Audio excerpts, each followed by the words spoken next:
ये जो लाइव तस्वीरें अब हम आपको दिखाने जा रहे हैं, ये उस राजकीय कन्या माध्यमिक विद्यालय की है जहां पे नौनिहाल लगभग 1988 से लेकर अपनी अध्ययनरत सेवाएं कर रहे थे।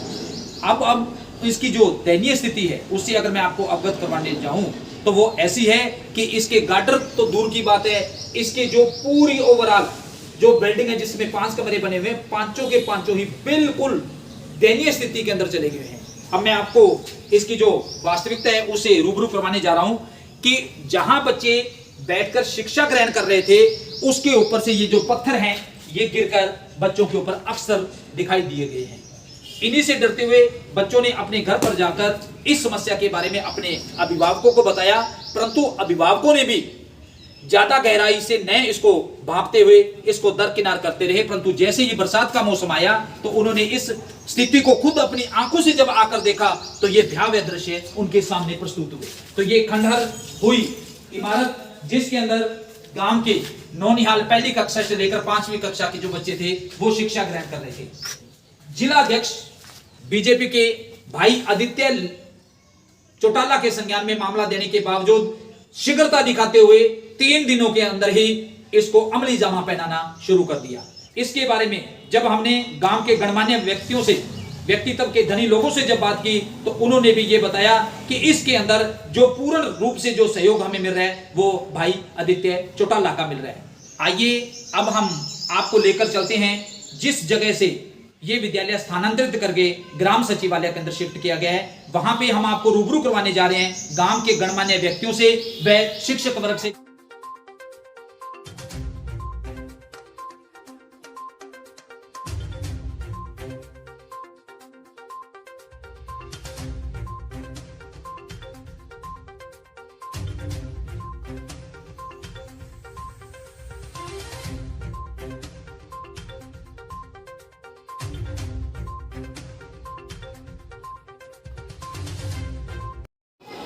मैम, आपका विद्यालय हाँ जी, यहाँ अस्थायी तौर के ऊपर शिफ्ट किया गया है, इसके पीछे क्या कारण है? हाँ जी, इसको ना जी कल ही शिफ्ट किया गया है। इसका कारण ये था कि हमारी बिल्डिंग बहुत खस्ता हुई थी। काफ़ी बार अधिकारियों को लिखा जा चुका है लेकिन अभी तक मतलब कोई कार्रवाई नहीं हुई है। लगातार 2-3 दिन से जो भारी बारिश आ रही है उसकी वजह से क्या है कि अब छतों से पानी क्लासों के अंदर आ रहा है और कई बार तो हमारे बैठे बैठे ना काफ़ी बड़ा पार्ट नीचे गिर जाता है बरामदे का।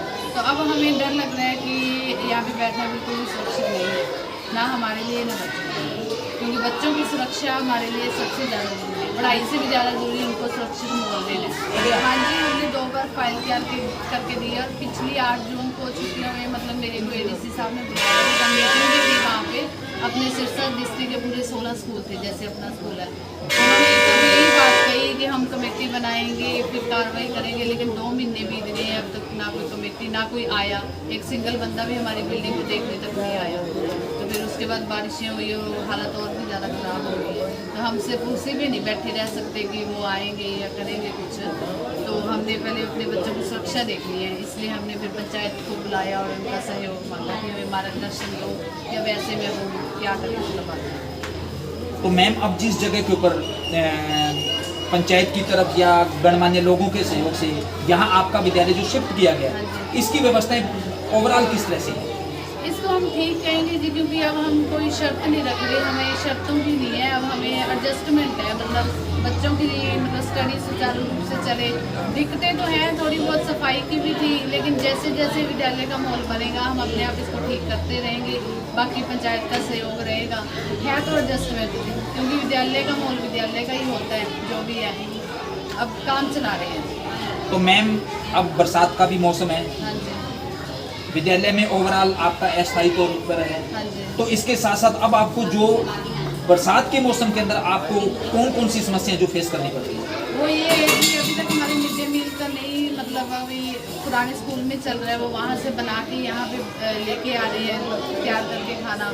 और यहाँ पे अभी मतलब चूल्हे वगैरह नहीं बनाए हैं, वो हम चाहते हैं कि यहाँ पे बनाए जाएँ, क्योंकि 2 जगह पे हमें भी ध्यान रखना पड़ता है, अनाज का भी ध्यान रखना पड़ता है और वो कैसा बना रहे हैं उसके ऊपर भी हमें थोड़ी निगरानी भी रखनी पड़ती है। अब अगर यहाँ हम बैठे हैं तो तो दिक्कत हो जाती है। हमारे पास हमारी देख रेख में बने तो वो ज़्यादा अच्छा है। तो आप मैम शिक्षा विभाग को या हमारे उच्च अधिकारी को संज्ञान में क्या मामला देना चाहते हैं? हम यही चाहते हैं कि हमारा मतलब जल्द से जल्द हमारे लिए मतलब नई बिल्डिंग है जो बनाई जाए, ताकि जो अस्थायी रूप से हम कर रहे हैं अपना, तो इसको बंद करके हम अपनी नई बिल्डिंग में शिफ्ट कर सकें और बच्चे भी एक सुरक्षित वातावरण में मतलब अपनी शिक्षा ग्रहण कर सकें। कल हम बच्चों को लेके यहाँ पे आए हैं, उस टाइम तो थोड़ा घंटा 2 घंटे व्यवधान हुआ, क्योंकि बेंचेस वगैरह लेके आए, लगाए यहाँ पे, बच्चों को लाइन में लेके आए, बस उतना ही सर घंटा 1.5 घंटा उतना ही व्यवधान हुआ। उसके बाद हम पहले की तरह पढ़ाने लगे और बच्चे भी यहाँ पे आके, ऐसा नहीं बच्चों ने मैम ये किया कि हम अलग जगह आ गए, हमारे बच्चों ने कहा आप नई जगह आ गए, आप और भी अच्छी तरह से पढ़ोगे।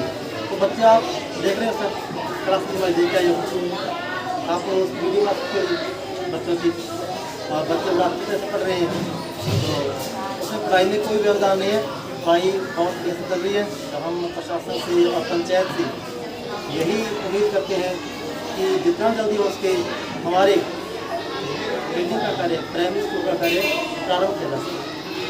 आपके गांव के अंदर एक बहुत बड़ी समस्या जो कन्या प्राइमरी स्कूल की है, और आपने उसके ऊपर शीघ्र ही एक्शन लेते हुए अध्यापकों के मार्फत, डीडी पावर जो आपके गांव की थी उसके मार्फत, गांव की पंचायत के मार्फत आपने सहयोग कर नौनिहालों के लिए बहुत अच्छा एक इनिशिएटिव लिया। उसके लिए सबसे पहले तो आप बधाई के पात्र हैं। तो श्रीमान जी, मैं आपसे ये पूछना चाहता हूँ कि आपका जो कन्या विद्यालय था वो जीर्ण शीर्ण हो गया, बच्चों के ऊपर जो ऊपर से सीमेंट के जो टुकड़े थे वो उसके ऊपर गिरने शुरू हुए, तो सर इसके लिए फिर आपने क्या अगला कदम उठाया?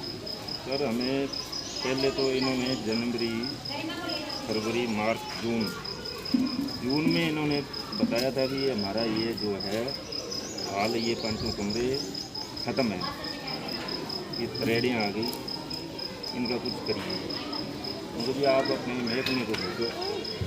इन्होंने अपने महकमे को भेजा, उन्होंने इतनी कोई गौर नहीं की। पहले डीडी पावर दुकान जी के पास नहीं था। अब ये बरसात का मौसम था, बरसात आई, उससे बहुत ज़्यादा रेवड़े उतर के गिरने लगी। तो इन्होंने फिर हमें सूचना करी, हमें लेटर भी दिखाए भी हमारा यहाँ पर बच्चों का और हमारा दोनों का जान माल का नुकसान हो सकता है कभी भी। तो पंचायत ने भी तुरंत एक्शन लिया, पर अड़चन ये थी भी एकदम कि कुछ टाइम के लिए इसको यहाँ से शिफ्ट करना बहुत ज़रूरी है, दिक्कत हुई। तो हमने पंचायत में इधर उधर कई जगह देखी, पर हमें कोई जगह फिट नहीं बैठी। उसके बाद हमने पंचायत घर का लिया कि पंचायत घर में कमरे है, एक हाल रखने की मीटिंग के लिए, पंचायत मीटिंग के लिए, और बाकी जो कमरे हैं 3 वो इनको दे देंगे।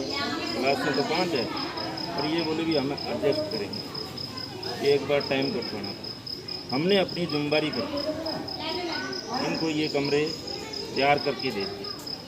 बढ़िया कमरे है, लैट्रिन है, बाथरूम है, सब है, यहाँ कोई दिक्कत नहीं है। फिर हम ये जो इनका प्रस्ताव और इनकी एप्लीकेशन लेके भाई हमारे जिला अध्यक्ष आदित्य जी उनके पास गए, क्योंकि हमने जून में ओडा मुख्यमंत्री जी आए थे, उस टाइम आदित्य जी ने हमसे डिमांडें मांगी थी गांव की भी कोई काम है तो लिख के दो। उस टाइम हमने और भी डिमांड दी थी, 5 कमरे इनकी बिल्डिंग के दे रखे। तो भी हम गए कि बताओ वो हमारे कमरे, बोले जी आपके कमरे पास हो गए, और कब तक शुरू हो जाएगा? तो 2 महीने के अंदर अंदर शुरू करा दिए जाएंगे। तो अब ये बच्चे यहाँ पढ़ा रहे हैं, यहाँ तो कोई दिक्कत है नहीं, सुरक्षित है। और कोई है भी तो वो हमारी पंचायत की हमारी जिम्मेदारी है, गांव वालों, हमें हर सुरक्षा और भले बुरे के जिम्मेदार हम हैं। विद्यालय को तो यहाँ शिफ्ट कर दिया, हाँ जी। परंतु जो सुविधाएं एक बच्चे को मिलनी चाहिए, क्या वो सुविधाएं आप यहाँ पे उन बच्चों को उपलब्ध करवा पाएंगे? देखो जी, जितना हो सके हमारा सहयोग, बस से बस हम इनको सुविधा करवाएंगे, कोई दिक्कत नहीं आने देंगे जब तक इनकी बिल्डिंग तैयार नहीं हो जाती। और हमें प्रशासन से भी दरख्वास्त है कि जल्दी से जल्दी इन बच्चों की बिल्डिंग जो है तैयार करवाई जाए। क्योंकि बरसात लगातार 1 महीने से हो रही है, लगभग 1-1.5 साल से कंडम है वो। बरसात ज़्यादा होने के कारण उसके अंदर ज़्यादा दरारें आ गई हैं, तो बच्चों की शिक्षा के साथ साथ उनकी सुरक्षा भी बहुत ज़रूरी है। इसी को ध्यान रखते हुए इसके लिए एक मीटिंग बुलाई गई। मीटिंग के बाद में ये फैसला लिया गया, क्योंकि इधर है जो लड़कों का स्कूल है वहाँ पे इतने कैपेसिटी नहीं है कमरे, उनके लिए बने हुए हैं, ठीक है। तो ये पंचायत घर है, यहाँ पर बच्चियों को एडजस्ट किया गया है, सभी का सहयोग है यहाँ पे लैटरिन बाथरूम सारी सुविधा है, बच्चियाँ बिल्कुल यहाँ पे सुरक्षित हैं। ग्राम पंचायत के जो गुरुजला जी सरपंच है उनका भी बहुत बहुत धन्यवाद। हमारे ग्रामवासी इस काम के लिए सभी ने सहयोग किया, हमारी बच्चियाँ यहाँ पे बिल्कुल सुरक्षित है। तो अब जिस अस्थायी तौर के ऊपर ग्राम सचिवालय के अंदर बच्चियों को एडजस्ट किया गया है, तो यहाँ आप कैसा महसूस कर रहे हैं अपने बच्चों को? एक बार तो बिल्कुल सेफ है जी सर, ठीक है। फौरी तौर पे तो ये करना ही पड़ेगा सर, क्योंकि वहाँ पे बिल्कुल बच्चों को बहुत खतरा है, बच्चों के साथ साथ स्टाफ को बिल्कुल खतरा है सर। ये हमारे पीछे रैली हुई थी यहाँ ओडा पे, भाई आदित्य देवीलाल और खट्टर साहब भी आए हुए थे, हमारे माननीय मुख्यमंत्री जी, उनके द्वारा ये मांग मंजूर कर ली गई है 4 कमरों की। वो कह रहे हैं अभी 2 महीनों के बाद, पर मैं प्रशासन से ये मांग करूँगा, हमारे सभी ग्रामवासी और यही डिमांड रखेंगे भी वो कमरे जल्दी से जल्दी तैयार किए जाए। बच्चों की शिक्षा, क्योंकि स्कूल में जो शिक्षा मिल सकती है वो दूसरी जगह नहीं इतना एडजस्ट हो पाता, ये तो फौरी तौर होगा सर। मैं तो कहूँ जल्दी से जल्दी कमरे बनाए जाए, बच्चों की जो पढ़ाई है वो सुचारू रूप से चालू हो जाए। हमने देखा है कि गवर्नमेंट चाहती है बेटी बचाओ बेटी पढ़ाओ, ये सबसे बढ़िया था। गवर्नमेंट ने भी बहुत बढ़िया प्रयास किया है इसमें बेटियों को आगे बढ़ाने के लिए। तो मेरे तो यही था कि मैं पहले ये नहीं मानता था कि ये बिल्डिंग ख़राब थी पहले वाली, क्योंकि हमारे को बच्चे बोलते रहते थे कि पापा हम जाते हैं वहाँ क्या कि ऊपर से सीमेंट डल जाती है, उसमें दरारें आ रही है। हमने सोचा कि बच्चे ऐसे ही बोलते रहते होंगे। तो एक बात ये हुई कि देखो बारिश का टाइम था, तो मैंने ये सोचा, मेरे ध्यान में आया कि एक जगह कोई बिल्डिंग गिरी थी, वो बारिश के टाइम में गिरी थी। तो मेरे जहन के अंदर ये डर पैदा हो गया कि अभी हो सकता है बच्चे की बात सच्ची ना हो। तो मैंने जाके खुद 5-7 अभिभावक और भी ले लिए। मैं कहा यार अपन देख के तो आए बच्चे वहाँ सुरक्षित हैं या नहीं है। तो हम वहाँ स्कूल के अंदर गए, तो स्कूल के अंदर मैं देखा वास्तविक देखा, तो आपको भी हम वो दिखाएंगे। तो वास्तविक में मैं देखा तो उसमें दरारें आई हुई थी। उस टाइम एक गर्डर का छोटा सा टुकड़ा भी गिरा हुआ था जो कि जर्जित था। तो हमने ये सोचा कि हमने हमारे बच्चों को यहाँ पढ़ाना ही क्या है। जब हमारे बच्चों सुरक्षित ही नहीं रहेंगे तो हम पढ़ाने का फ़ायदा क्या। हमारे एक बच्चे 2 बच्चे हैं, वो भी ख़त्म हो गए तो हम पढ़ाने का करेंगे क्या, शिक्षा का करेंगे क्या। पहले सुरक्षा है। तो हमने ये सोचा कि हम इसके बारे में हमारे जो बीजेपी के या हमारे जो है गणमान्य लोग हैं, सरपंच साहब हैं या सुल्तान जी है प्रिंसिपल, उनको अवगत कराया कि सर ये प्रॉब्लम है और ये प्रॉब्लम है, आप इसको सोल्व करो। तो वो बोल रहे हैं कि हम कर लेते हैं, और उन्होंने तुरंत आके उसको एक्शन लिया। उस पर उन्होंने बोला कि आप सारे मिलके एक मीटिंग कर लेते हैं, भाई बिल्डिंग देखनी पड़ेगी। ऐसे तो है नहीं कि तुरंत में हम कोई खड़ा कर देंगे कोई बिल्डिंग को। तो हमने ये सोचा कि देखते हैं कौन सी बिल्डिंग है। तो 1-2 बंदों ने बोला था कि रविदास जी मंदिर के अंदर बिल्डिंग है या पंचायत घर के अंदर है। 1-2 बिल्डिंगें देखी तो सबसे बढ़िया हमारे को सेफ और गांव के बीच में जो है पंचायत घर की बिल्डिंग हमारे को बहुत बढ़िया लगी।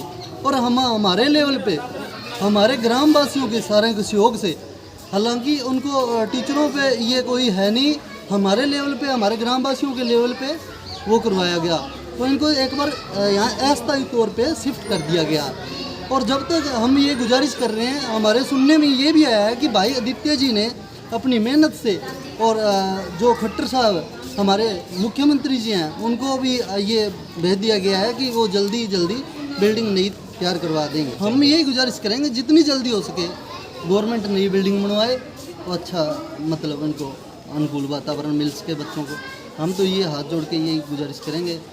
और हम बीजेपी सरकार का भी यही गुजारिश करेंगे, क्योंकि भाई आदित्य जी ने जो अपनी मांग को आगे तक पहुंचाया है, उनका भी धन्यवाद। और हमारे जैसे बीजेपी के नेता या हमारे गांव के लेवल के कार्यकर्ता जगदीश जी और अन्य कार्यकर्ता हैं, तो उनका भी मैं बहुत बहुत धन्यवाद करता हूँ।